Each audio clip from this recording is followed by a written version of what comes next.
Praise the lord. దేవుడు మిమ్మల్ని నన్ను కూడా ఆయన బిడ్డలుగా చూస్తున్నారు. ఆయన బిడ్డలు అని మనం అనిపించుకోవాలి అని దేవుడు అభిలాషిస్తున్నారు.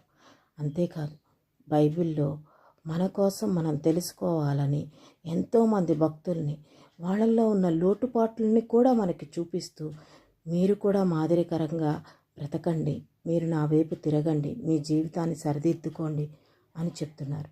అంతేకాదు, యోహాను సువార్త 17వ అధ్యాయంలో యేసుక్రీస్తు వారు మనందరి కోసం తండ్రిని ప్రార్థించి వేడుకున్నారు.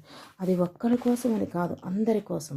20వ వచనంలో ఉంటుంది, వారును మన యందు ఏకమై ఉండవలనని వారి కొరకు మాత్రము నేను ప్రార్థించుట లేదు, వారి వాక్యము వలన నా యందు విశ్వాసముంచు వారందరూ ఏకమై ఉండవలనని వారి కొరకును ప్రార్థించుచున్నారు అనేసి యేసుక్రీస్తు వారు మనందరం మారు మనసు పొందాలి అని